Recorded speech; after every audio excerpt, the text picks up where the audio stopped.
সকাল সকাল কবুতরকে খাবার পানি দিতে এসে আমি পুরোপুরি টাসকি খেয়ে গেছি এবং অবাক হয়ে গেছি। কেন অবাক হয়ে গেছি? এই খোপটা দেখে। তো যেহেতু অবাক হয়ে গেছি, তো একটু পরে আপনারা অবাক হবেন। তো আমি এই খোপটাতে একটু পর আসছি, অর্থাৎ এই খাঁচাটাতে। তো আমি প্রত্যেকদিন সকালে চেক করি, ট্রে চেক করি যেন কবুতরের বীজটা ঠিক আছে কিনা। এগুলো তো আগের ভিডিওতেও বলে দিছি। তো ডিম চেক করি, যে দেখি যে সকাল যেহেতু 11টা বাজে, অনেক কবুতর সকালে ডিম দেয়, তো দেখতেছি ওগুলো ডিম দিতেছে কিনা বা ডিম দিয়েছে কিনা। তো এভাবে চেক করার পরবর্তীতে দেখি যে বাচ্চাগুলো ঠিক আছে কিনা। প্রত্যেকটা বাচ্চা, হ্যাঁ প্রতিটা বাচ্চাই ঠিক আছে। তো ভিডিওর মেন কথা এটা না, ভিডিওর মেন কথা হচ্ছে হ্যাঁ সবকিছু ঠিক আছে। তো মেন কথা হচ্ছে এই কূপে। তো এটা দেখানোর আগে বলে নেই যে আমাদের এখানে অনেকগুলো নতুন বিল্ডিং হচ্ছে, তো আশেপাশে অনেক বিল্ডিং এরই কাজ চলতেছে। তো সম্ভবত এই বিল্ডিংটা থেকে কবুতরগুলো এটা নিয়ে আসছে। কি নিয়ে আসছে এখন আমি আপনাদেরকে দেখাই। ভাগ্যেশ প্রত্যেকদিন সকালে চেক করে বিদায়, হয়তো ভাই ডিমগুলো এখনো টিকে আছে, নয়তো ভাই ডিমগুলো টোটালি নষ্ট হয়ে যেত। তো যাই হোক, একটু সাইড দেন ভাই প্লিজ। ও না, এটা মাদি কবুতরটা। তো যাই হোক, দেখেন কোন কারণে অবাক হয়েছি।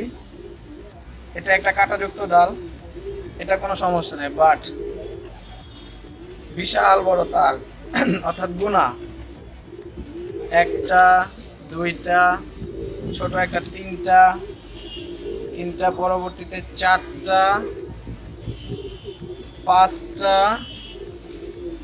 ছয়টা, সাতটা,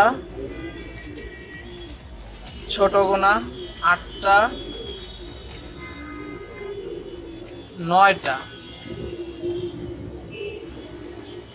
10টা, এবং এটা হচ্ছে একটা চার্জারের তার, এটাকেও গুণ হিসেবে ধরে নিলাম 11টা। আমি পুরোপুরি টাসকি খেয়ে গেছি কবুতরের তারা না দেখে। তো নিচে এর আগে যখন কবুতর পিপল ইউটিউব চ্যানেল শুরু করেছিলাম, তখন দেখেছিলাম যে মানে ছাদে প্রচণ্ড ময়লা ছিল, নোংরা ছিল। তো সেখান থেকে কবুতর কি পাতলা তার সংগ্রহ করছিল। বাট আশেপাশে বিল্ডিং থেকে কবুতর এখন কি সংগ্রহ করা শুরু করছে? তার সংগ্রহ করা শুরু করছে। তো এটা কিন্তু ডিম বাচ্চা রক্ষার জন্য একটা হুমকি স্বরূপ হয়ে দাঁড়াইলো আমার পক্ষে। কেননা প্রত্যেকটা কবুতরের জোড়া যদি ঠিক এই কাজটাই করে, তাহলে কিন্তু আমার ডিম ভেঙে যাওয়ার সম্ভাবনা আছে। দেখেন যে কত বড় বড় তার, এই যে আরেকটা কত বড় বড় তার কবুতর কালেক্ট করছে, মানে সংগ্রহ করছে এই ডিমের মালসাতে রাখার জন্য।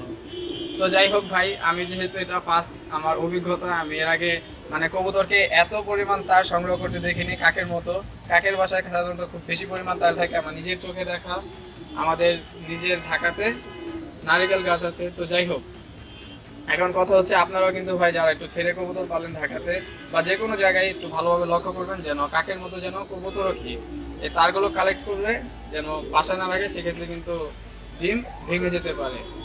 তো ডিম ভাঙলে আমাদের সকলেরই মন খারাপ হওয়ার কথা। তো যাই হোক, এত পেঁচালে যাব না। মেন কথা হচ্ছে সেটা হচ্ছে যে আপনারা অবশ্যই একটু ভালোভাবে খেয়াল করবেন প্রত্যেকদিন সকালে ঘুম থেকে উঠে যখন কবুতরকে খাবার পানি দিতে আসবেন।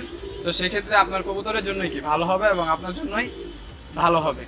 তো আজকে পর্যন্ত, আবার কোনো নতুন ভিডিওতে দেখা হবে আপনাদের সাথে। সেই পর্যন্ত ভালো থাকুক আপনাদের সকল কবুতর। ধন্যবাদ।